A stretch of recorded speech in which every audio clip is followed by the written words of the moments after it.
Hello and welcome to another edition of No Nonsense with Pamela Wallen.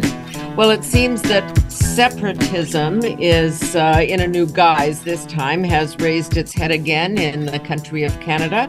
But it's not Quebec separatism. We're now talking about Sikh terrorism in India. Allegations have been flying from our Prime Minister about the Prime Minister of India. They have countered with allegations of their own. Each country is expelling diplomats, and it's troubling on the economic front, especially for the part of the country that I come from, because this has put the trade negotiations on hold, on ice. And in places like Saskatchewan, we send a lot of lentils to India. So we'll get into all of those things. We have reached out to a face and a name that's probably quite familiar to many of you, Terry Milewski. He was a reporter with the CBC for thousands of years, or a long time, I guess, Terry, right? Is that fair? Long time. How about that? Time. Worked in Ottawa for many years, but of course, other places, and was known for his coverage of the Air India bombing, did a documentary on India, wrote a book in 2021, Blood for Blood, 50 Years of Global Khalistan, the Global Khalistan Project, takes a close look at the separatist or independence movement in India. So long introduction there, but Terry, welcome. Thank you for the invitation. I'm looking forward to it. Yes, good to see you. So let's take us back a little bit. In the 80s, there was great crisis and violence in India with Hindus versus Sikhs versus Muslims. It was bloody, it was violent. Was that about this same issue? There is a stew of issues, of course, but if you go back to the beginning of the movement, I mean, that's a book in itself. The real issue was that Sikhs didn't get a state at partition. We don't want to go back all the way to 1947, right. But simply put, when the British left, they carved it up, and the Muslims got a state in Pakistan, the Hindus got the rest of India, and Sikhs got nothing. That's not to say that they were the majority in the area of the Punjab, which was sliced down the middle, but nevertheless, it raised a question for them, and then there was the matter of water rights. What about the development of the Punjab? That whole stew of issues became eventually, and I'm really fast forwarding through history, right, until we came to the 80s, when there was the rise, as you'll recall, of Bhindranwale, the fiery fundamentalist preacher who preached that Hindus should be pushed out. He wanted everyone to observe his kind of Puritan style of religion, no alcohol, no tobacco, that kind of thing. Right. He was a Puritan and a fundamentalist, and he was also a murderer. If anyone got in his way from a rival sect or from the police of Punjab, he would have them wiped out. He had death squads at work. And that became eventually intolerable when he and his followers occupied the Golden Temple, the holiest shrine in Sikhism. And as you'll recall, Indira Gandhi eventually sent in the army, blundered badly in terms of the use of force, killed hundreds of people, and including Bhindranwale. After that, then her assassination as a retaliatory, as an act of revenge, as it were, by her Sikh bodyguards, and then the riots, the massacres of Sikhs in the streets of Delhi and beyond, which is really a stain on Indian history. And since then, we in that build-up of tension, that's when we got the Air India bombing in 1985. Okay, let's because that will be. So take it from there. Yeah, that will be seared on some minds. Although I sometimes forget how quickly time passes. There's a whole generation now that doesn't even remember 9/11. So there'll be several generations that don't go as far back as 1985. But Air India Flight 182, 329 people were killed when a plane exploded off the Irish coast.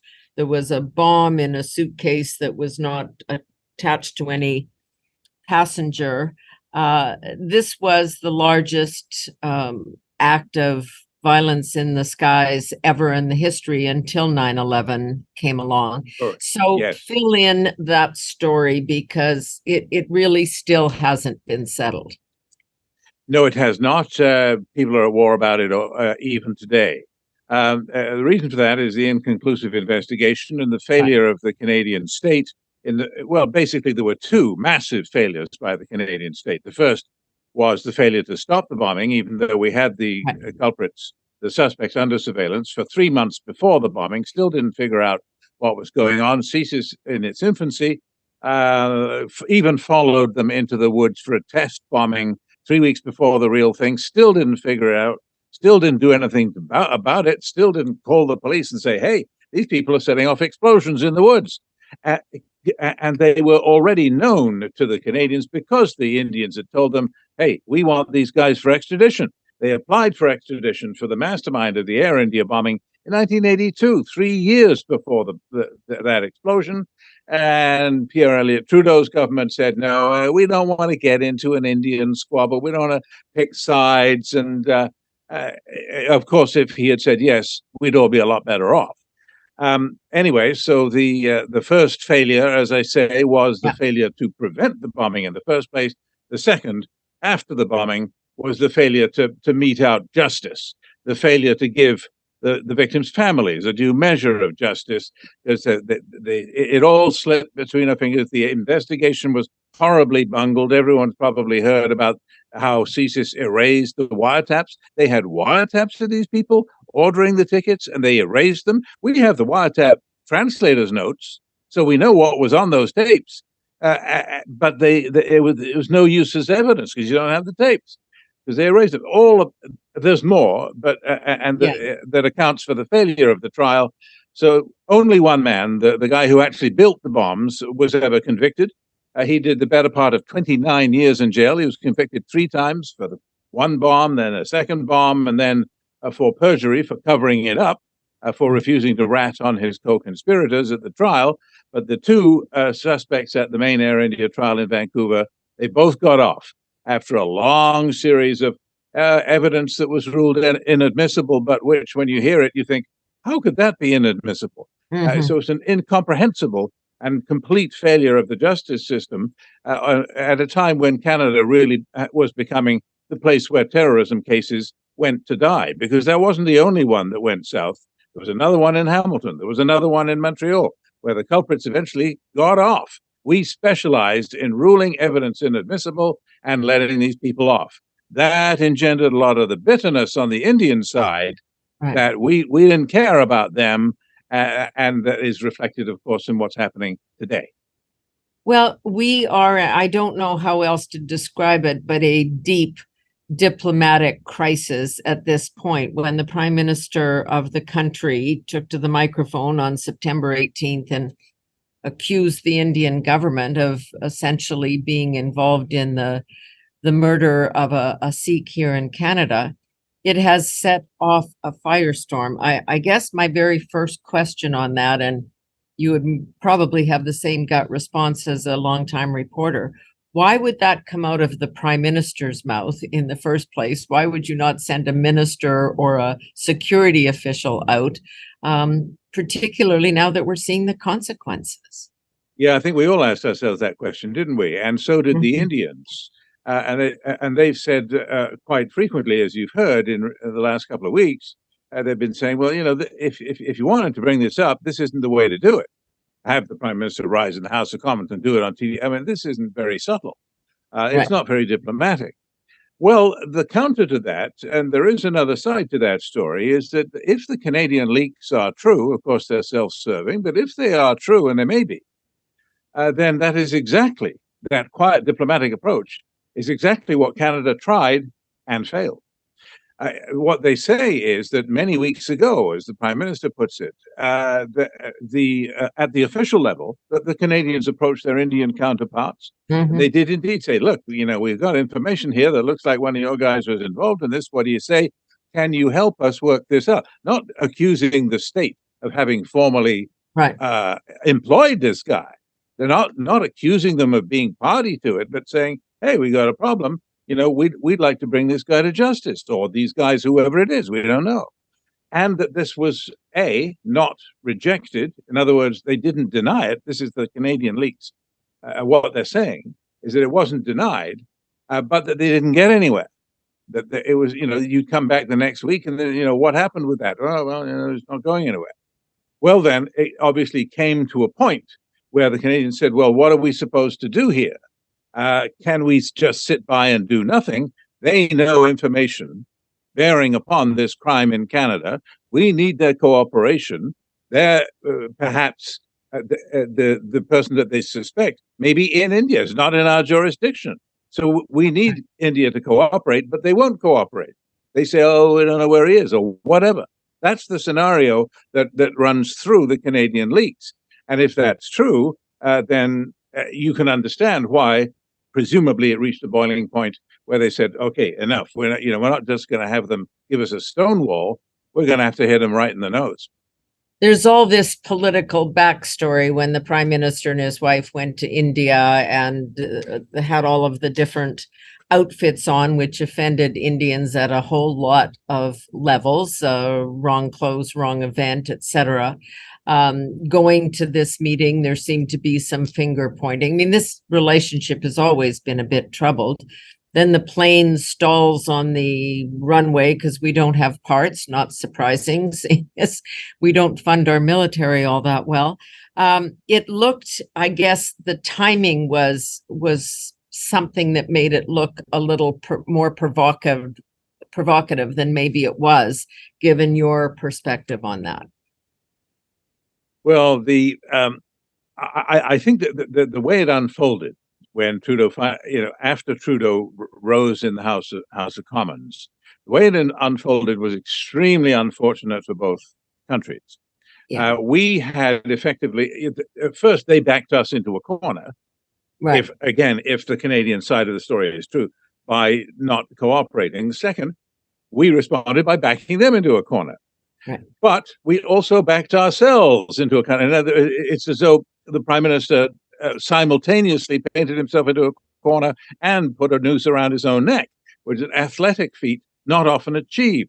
And from the Indian point of view, they were in a corner because they were being publicly accused of murder, and the Canadians weren't giving them the evidence.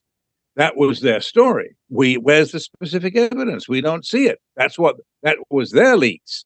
Okay, so then there was this war of leaks where the Indians were saying, without this evidence, this is absurd.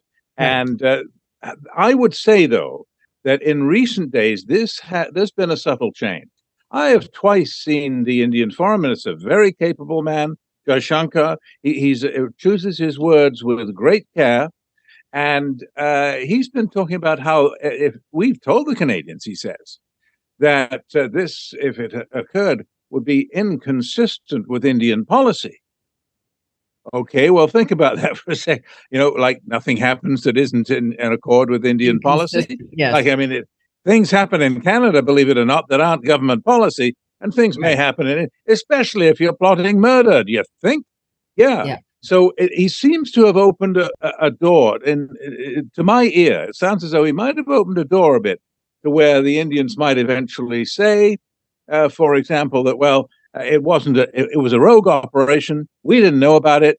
This guy didn't work for us. We never liked him anyway, and we don't know where he is. We've got our eyes without actually saying that some Indian who had something to do with the government sometime had something to do with the murder. Tell us a little bit, because I know you've covered this side of it as well, because I've heard several experts in the last couple of weeks say the only place where Sikh separatism is alive and well is in Canada, that the cause has kind of been given up upon in India itself. But we have these very militant spokespeople for this issue living in places like Surrey, British Columbia. So this person that was murdered, bit of a questionable past. He also eventually got Canadian citizenship, maybe with some help of Liberal MPs. We don't know the details on that story either. How do you frame that? Well, he got it somehow. But let me give you a little bit up to date news on this.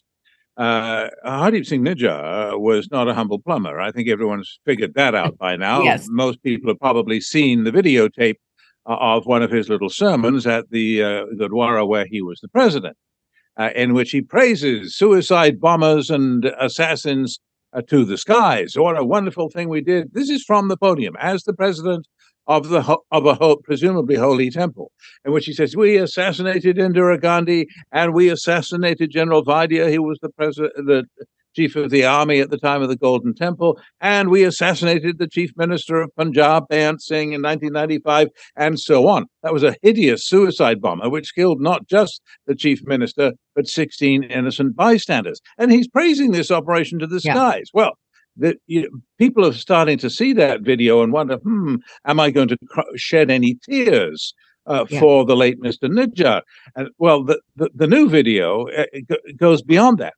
The new video is of his friends putting up a portrait of him on the wall of that Gurdwara and hailing him as the founder and head of the Khalistan Tiger Force, precisely the terrorist organization which the Indians had identified to the Canadians without any satisfaction. They wanted to have him back. They said he was a terrorist. We said, well, what's your proof? The Canadians say they didn't get any proof, but for one reason or another, now that he's dead, they're admitting it, that he was indeed the head of a terrorist organization. So why on earth, because he lied about it on several occasions, did he get Canadian citizenship? Yeah, it's a good question.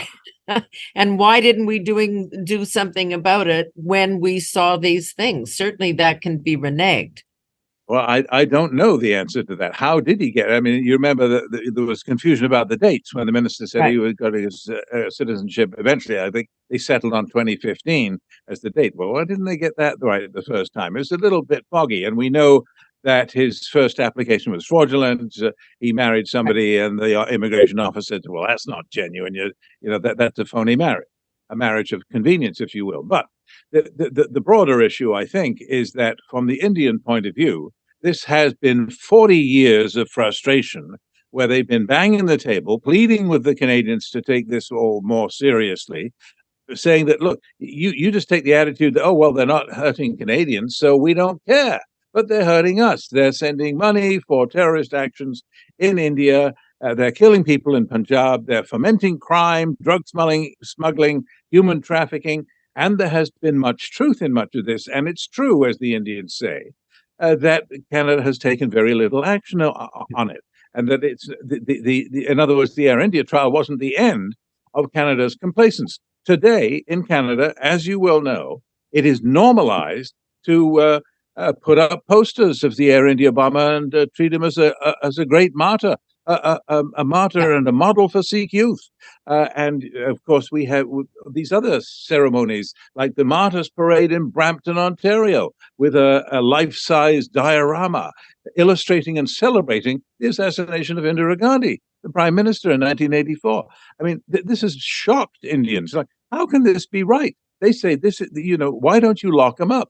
And the Canadians say, hey, freedom of speech, freedom of speech. So it's been a dialogue of the deaf for 40 years, and I think that it is entirely possible. I was shocked when I heard the Prime Minister's allegation, but considering all of this, it's entirely possible that the Indians' patience ran out, reached the boiling point, and that somebody, let's give them the credit of at least saying that it was going rogue. They haven't got that far yet, but I can see a window where they might say, look, somebody just got fed up and went rogue, and it shouldn't have done it, and we acknowledge that, but you can see why. But we're not going to say that publicly until Canada makes some concessions on its side that in the future, it's not going to let these guys run wild. Well, I was just reading a piece the other day in the Hill Times. Andrew Goodell and worked at Foreign Affairs, and he was a Liberal advisor for many years. And his point is, the headline, he probably didn't write that one, someone did. Disastrous Canada-Indian relations are of Trudeau's making. The Prime Minister has chosen marginal diaspora politics over foreign policy, meaning if you care about getting elected and having 2 or 3 Liberals elected in Surrey or in Brampton, then you're going to support and play to the Sikh case and annoy the Indians, which we have clearly done. Let me just intervene on that word, the Sikh case. I think what you really mean with respect is the Khalistani case. Yes, Sikhs are exactly. not all Khalistanis. This Khalistanis is are Sikhs, but Sikhs are this is by an no means. important Yeah, key point, it's Terry. yeah, Thank you. Thank you. yeah. It's just it's become a habit, and Yeah. to correct people on that because they know, as you know, that they're not the same thing at all. And they're a So very small minority in that community. yeah, but let it be said though that the analysis is not wrong. The Cadell office. I mean, the vote bank politics, of course, explains a lot of this. Although, let it be said that the Liberals aren't alone Right. in making, playing nice with Khalistanis at election time and looking the other way politely while the parade floats go by with pictures of gun-toting martyrs and assassins. I mean, all the parties have been playing that game, and which parties have been prominent in stepping up, for example, and saying that, sorry, I'm not coming to your Vaisakhi parade as long as you've got that picture of Talvinder Yeah. Parmar on the outside of your Gurdwara. I mean, I'm still waiting. I've been waiting 20 years to hear somebody say that. The political parties, all of them in Canada, have failed to denounce those activities. Jagmeet Singh got hecked for it when he took the leadership of the He NDP, got but into a he's lot of not. trouble on that one. Yeah. But he's not alone. Right. And I mean, you mentioned Trudeau's trip to India in 2018, where that was the one where, of course, the terrorist came to dinner, where they had a convicted Khalistani terrorist on the guest list for a glittering dinner at the Canadian High Commissioner's house in New Delhi. Absolutely insane invitation. Nobody had realized that might look bad. That's how disconnected the Canadians were with Indian sensibilities. It was a total diplomatic fiasco. So now we come to today, and the Indians are saying the same thing, that because of vote bank politics, you've chosen to get yourself a couple more seats in a Canadian election over the larger priority, the larger interest of the country as a whole, in a free trade agreement, which is now out the window. We were getting close, and now it's out the window, right? And the trade mission has been, Marianne's trade minister's mission has been cancelled, and relations are in a deep freeze. Well, I don't think, having said all of that, that entirely explains what's happened.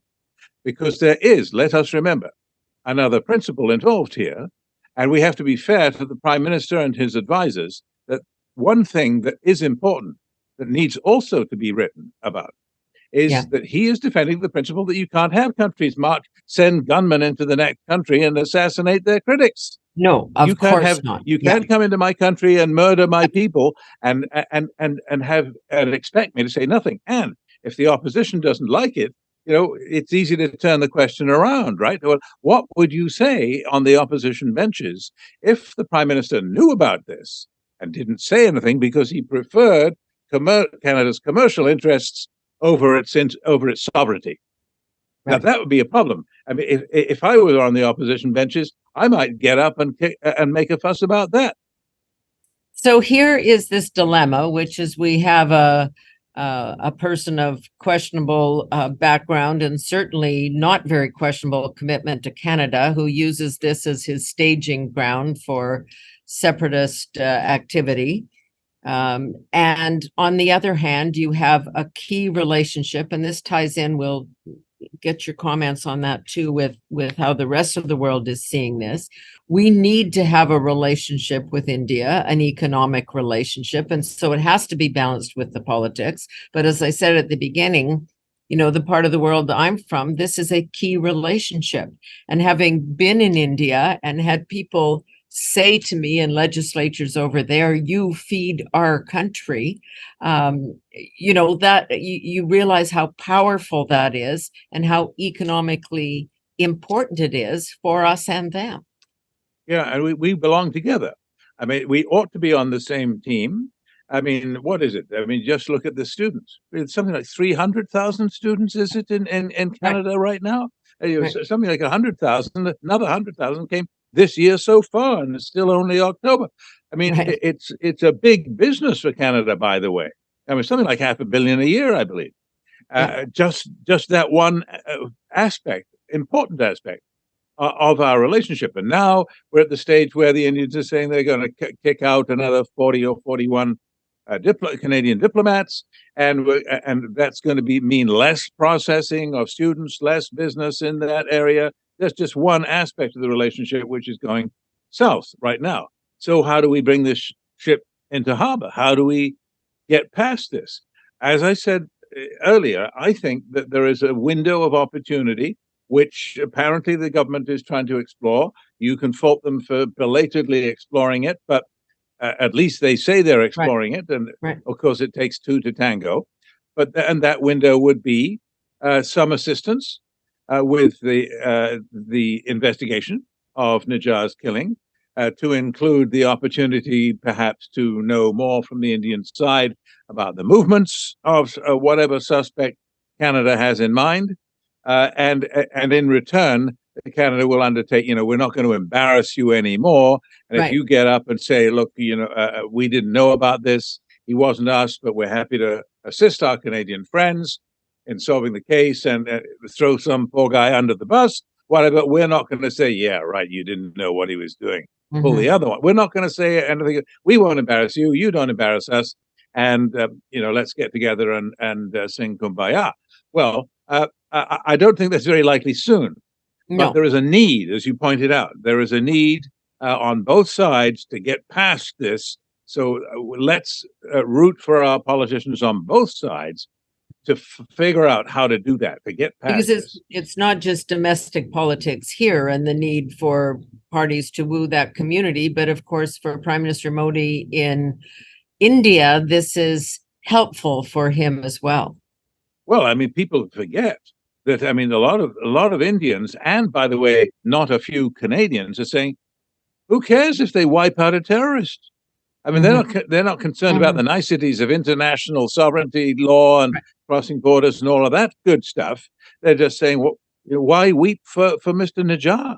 If the Indians did that, good for that. And there's a strong tendency in India right now where Mr. Modi's macho image is very, very popular. He's probably the most popular politician on the planet right now. He's heading into an election next year. He's going to sail to victory on the strength of this. If people get the idea that he sent a death squad after a Khalistani terrorist in Canada, they're going to vote for him in even greater numbers. So that's not a great achievement. I still say, though, that it's understandable to me anyway why Canada did what it did, if the leaks are true. Now, it may be that the leaks are not true.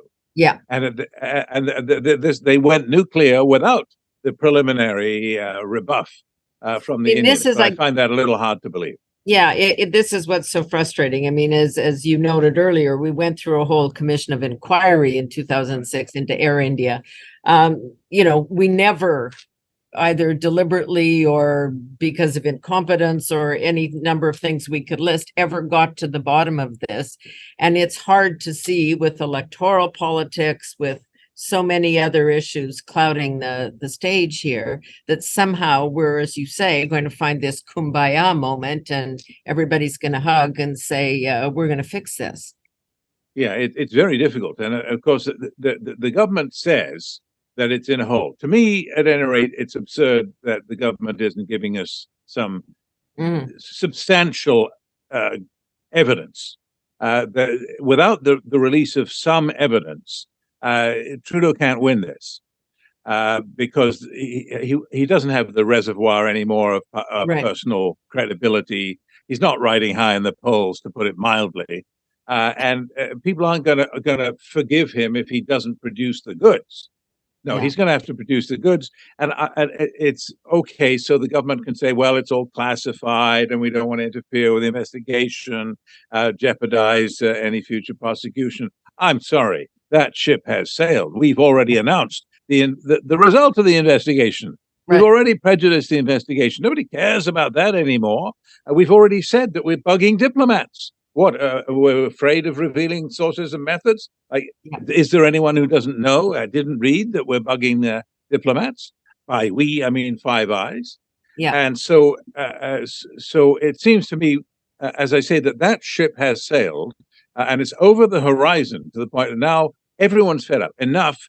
let's get to the evidence. And, we're going to forgive you if whatever fall guy is found Yeah. to be accountable for this murder.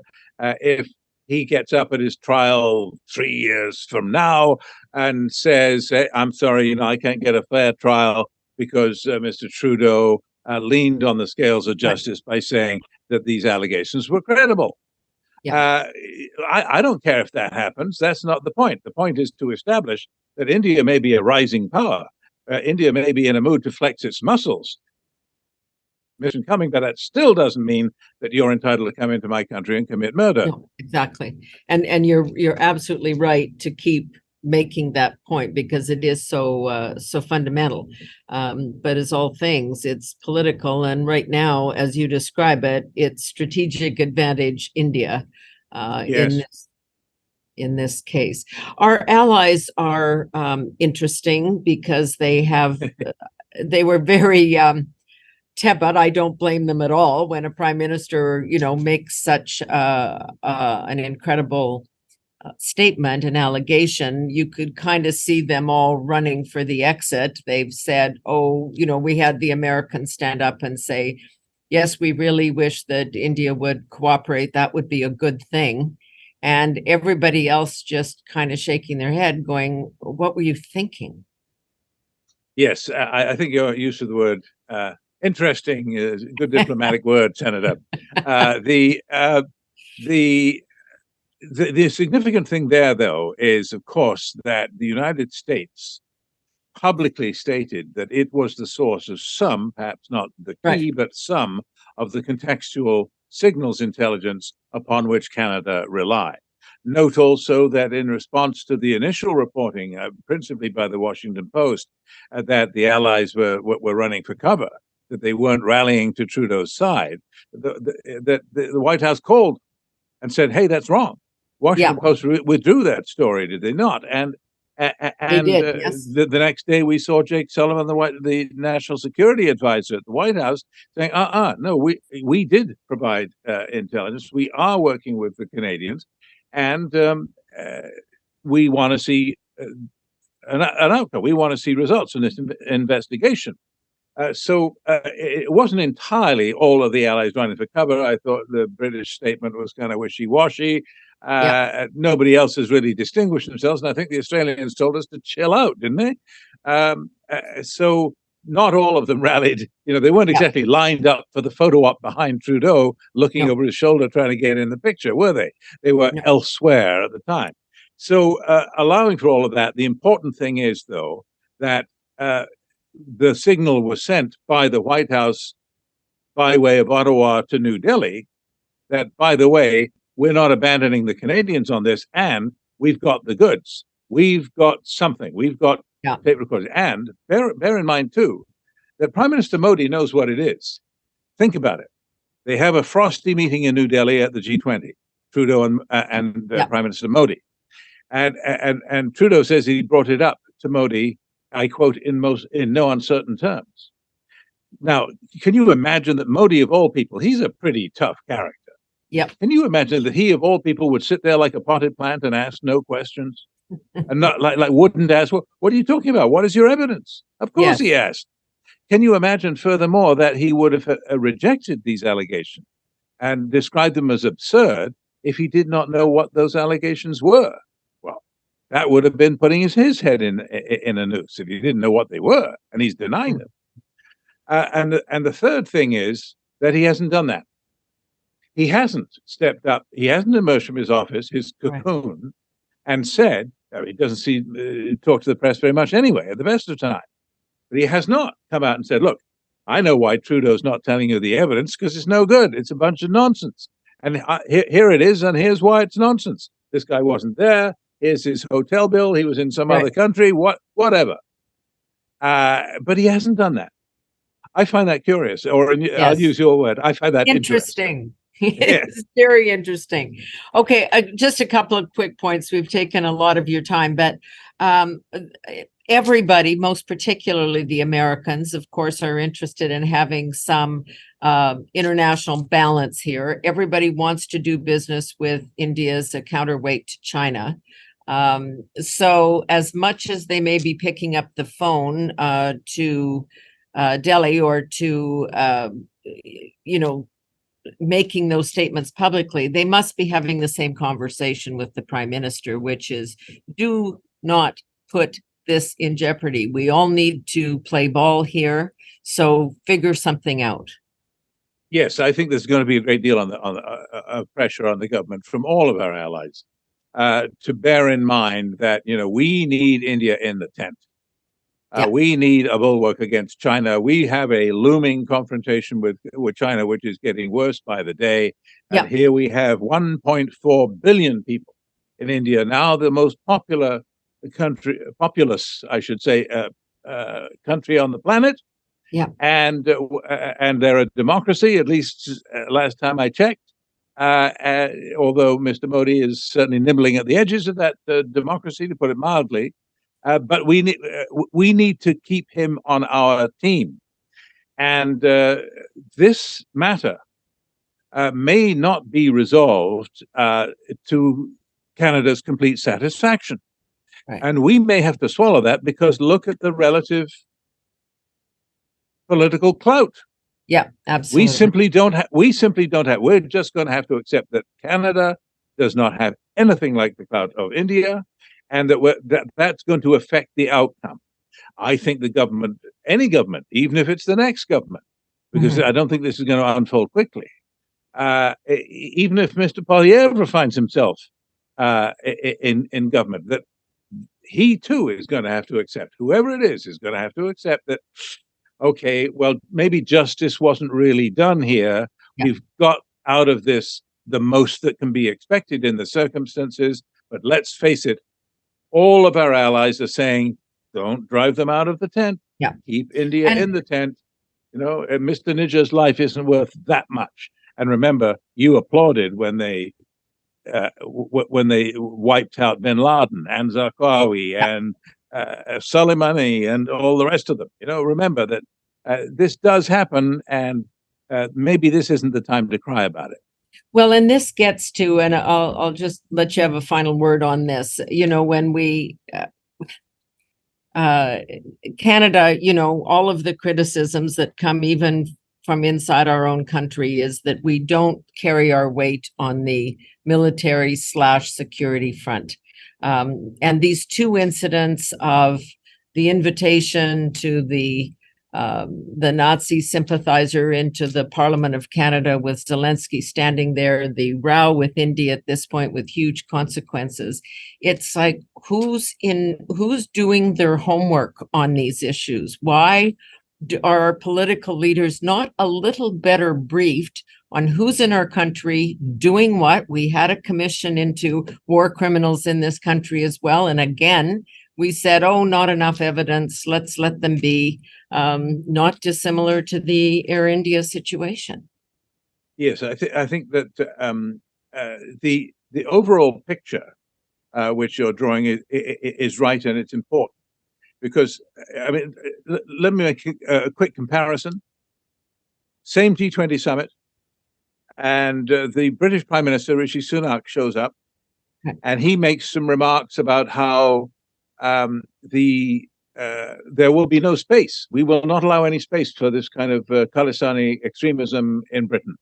And he's a hero in New Delhi, because it doesn't help that he's of Hindu heritage, but it doesn't hurt that he's of a Hindu heritage. But my point is that he was able to step up, make a little speech. Indians were happy. He's a hero in New Delhi, and he goes home in triumph. Our Prime Minister didn't have that opportunity. Remember, there is also a difference in it's not just military spending. You don't get clout. Mr. Sunak has legislation on the books in Britain, and has had for 17 years, banning the glorification of terrorism, for example, under the Terrorism Act of, I think, 2006 in the UK. Excellent. Yeah. Well, we don't have that. And there was a recommendation by the Senate, by the way, in 2015, I believe, by a Senate committee, that we should add that to the law, because this is what the Indians have been banging the table about all these years. The martyr posters of Devinder Parmar, the celebration of Indira Gandhi's assassination, or more recently the the killer posters naming and shaming Indian diplomats, putting targets on their backs for anyone who wants to kill them. And this is all of this is a reflection of this issue of, is Canada a serious country anymore? And I think that's the question that you're rightly raising. Exactly. Because for all of these reasons, a little thing like that, well, it's a one piece of legislation. No, it reflects a whole menu of problems where Canada doesn't seem to be serious. And obviously that has to be thought about by any government that comes along next. Why is it that we've let our military sag and become less and less relevant with each passing year? Why is it that our procurement process seems so lame and to take so long? Okay, so now we're just starting to get the F-35s. All of these questions come down to this this one question of, how serious are we? How are we going to be taken seriously by our allies if we're not pulling our weight? We need to pull our weight. We need to make some hard decisions so that when we get into another scrape, we don't have to say, I'm sorry, they've got this much clout and we've only got this much. Yeah. Maybe they could even the score a little bit, and it might be good for all of us if they do.